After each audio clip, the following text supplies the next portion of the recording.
There is so much news to cover in today's video. Farah's fatality was just teased, new game modes might be coming to Mortal Kombat 1, and more movie skins are definitely on the way. All that and more discussed in today's video, because another day means more Mortal Kombat 1 news, so if you want to stay up to date, then make sure to subscribe and ring that bell so you never miss any future videos. And then after watching, if you enjoyed the video, please leave a like down below, it helps the channel out a ton. And without any further ado, let's begin after a quick announcement. Did you know I'm partnered with GamerSupps? That's right, and guess what? To make things even better, if you use code UNDERDOG or simply click my link down below in the pinned comment or video description, you also get an amazing discount on every purchase. GamerSupps taste amazing, it has zero sugar, and they have fantastic merch and cups as well. In fact, if enough people watching use code UNDERDOG, then I'm gonna get my own creator cup with GamerSupps. So yeah, there's never been a better time to buy GamerSupps. You get a free cup with the purchase of any tub, and you get an amazing discount too. Try GamerSupps today. Alright, and back to the video. As mentioned earlier, there is so much news to cover today. Let's begin with Farah's fatality teaser.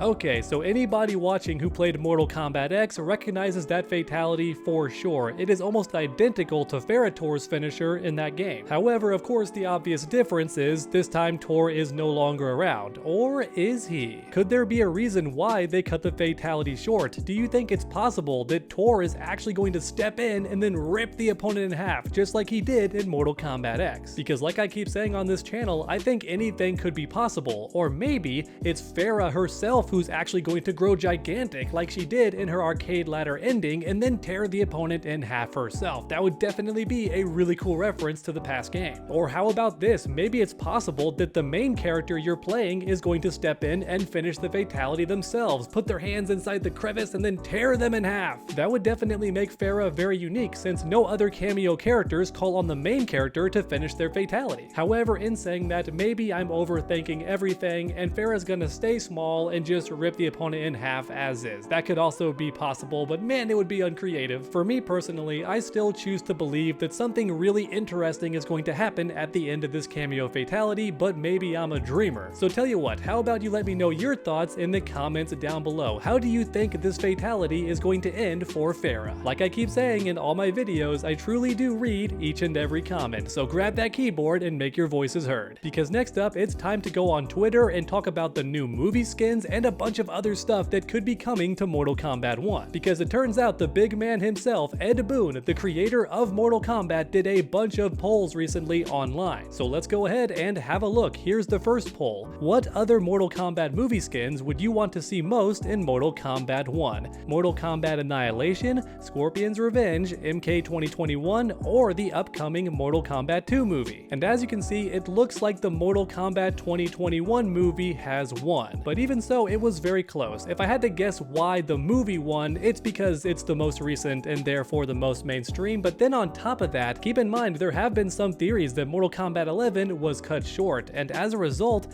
maybe NetherRealm and Ed Boon did plan to add those movie skins to the game, but they just didn't have time after all. Now for me personally, I want the Mortal Kombat Annihilation skins, because if we don't get them now, we're probably never going to get them because they just didn't age that well. However, with that said, here's the most interesting part. If you look closely, the 1995 movie is not listed here, and you know what that means? They're already working on the other 1995 movie skins. We've already seen Scorpion, that was teased days ago, and then soon after, Ed Boon also teased Katana's outfit as well, and as a result, I think more of those costumes are definitely on the way, because what are the odds that NetherRealm is only gonna make one 1995 movie skin? I don't think that's likely, because history is the best teacher, and if it's taught us anything, NetherRealm always releases costumes in packs, especially in the recent games. And as a result, since we know that one movie skin is on the way, we're definitely going to get more 1995 movie skins as well. But alright, next up, let's look at poll number 2.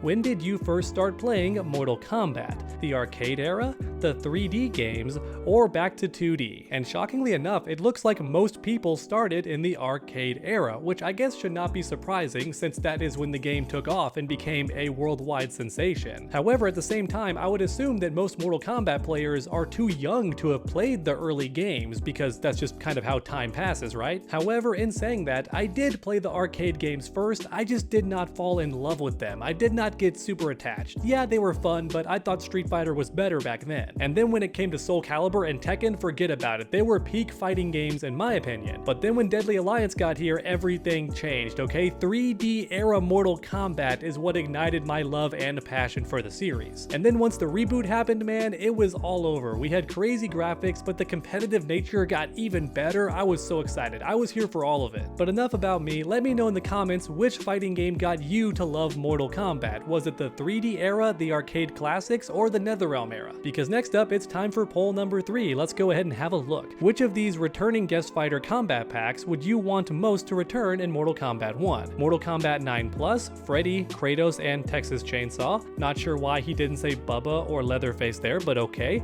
Mortal Kombat X, Alien, Predator, and Jason, or Mortal Kombat 11, Terminator, Rambo, and RoboCop. And obviously Mortal Kombat 11 is in last place because let's be honest, it's the most recent game, so of course Mortal Kombat 11 wasn't gonna win because we just played with those characters, but on top of that, Mortal Kombat X had the best guest fighters. Let's just be honest here. Yeah, Freddy and Kratos are incredible, but Alien, Predator, and Jason, come on, they are quite literally the kings of their genre, which is why there was no doubt in my mind that Mortal Kombat X was going to win that poll. But with that all being said, am I alone in saying this?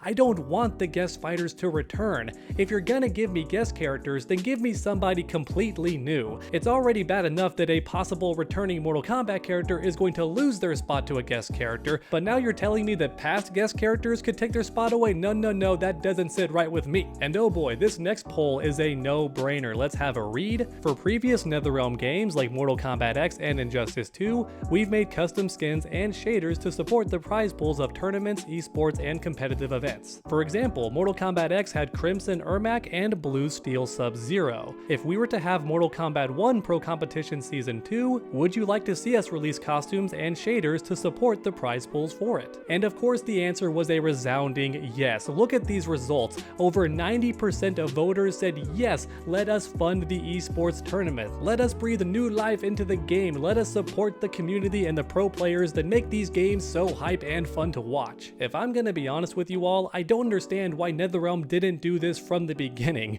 The prices for the costumes were already way too high, but maybe, just maybe, they could have softened the blow by having that money go towards the tournaments to give us some really hype matches. Don't get me wrong, it's still way too expensive. $10? Oh my god. If it was up to me, no DLC costume in a fighting game would ever cost more than $3. I've said that in past videos. But then on top of that, I think that every time you pay for anything in a fighting game, a portion of that money should go towards the tournament scene. That's just how I feel. But okie dokie, it's time for a different poll. What was your favorite part of Mortal Kombat 11 Aftermath? The new story, the new fighters, the babalities, or the gameplay balances? I have no clue why Ed Boon included babalities in this poll, maybe just to see who doesn't play the games actually and is just on Twitter. As you can see on screen, the new fighters are what people loved the most about Mortal Kombat 11 Aftermath, and I definitely have to agree. Don't get me wrong, a new story mode is really cool, and I never thought it would happen, so when the developers did reveal, hey, you're getting a story mode part 2, it was too good to be true. I never thought we'd get that. And as a result, I was obviously very hyped, but there is nothing better about a fighting game to me than the joy of learning a new character. It is so much fun. And that's why Mortal Kombat 1 is my favorite Mortal Kombat game in recent memory. The characters have massive move lists, and I love that. There's so much to explore. And then you add the Kameo characters, and there's so much experimentation with mixing and matching the characters, the creativity, the player expression, it's all there and I love it. Alright everyone, let's end this video with one more poll. Which Mortal Kombat movie fighter would you want most to see join the Kameo roster in Mortal Kombat 1? And I cannot believe the results of this post. I am so proud to everybody who voted on Twitter yesterday because Art Lean somehow won. I can't believe he defeated Cole Young. I am so happy about this result because it's been so long since we've seen Art Lean, but Cole Young was in the most recent movie, so everybody knows about him. And yet, even so, the Mortal Kombat fans came through and voted for Art Lean. For anyone not aware who that is, he's the black guy that dies to Goro. Yeah, that's pretty much all there is to it. He was a great fighter in his own right, but the problem is nobody can beat Goro except for Johnny Cage in that movie and even he had to cheat by using gravity. But I digress, back to Art Lean. So this character was actually going to be in the very first Mortal Kombat game, but he got cut from the roster. A lot of characters did. For example, Stryker was also going to be in the very first Mortal Kombat game, but he got cut. And just in case Art Lean's name sounds a bit confusing to you, like why is his first name Art, it's meant to be a joke on the phrase martial art. So it's very similar to Tekken, right? That game has a character named Law, and his first name is Marshall. So Martial Law, do you get it? Art Lean, martial art. It's a very similar kind of idea, and the best part about Art Lean is he doesn't do much of anything in the movie, which means when you add him to a game, you have a blank slate. You can do pretty much whatever you want to. And for me personally, that's a very exciting prospect. But there you have it, everyone. Another day means more Mortal Kombat 1 news. Thank you so much for watching, and I hope you enjoyed. If you did, please leave a like down below. It helps the channel out a ton. And then keep that combo going by subscribing and ringing that bell so you never miss any future videos. Make sure to come back next time, and as always, stay underdogs.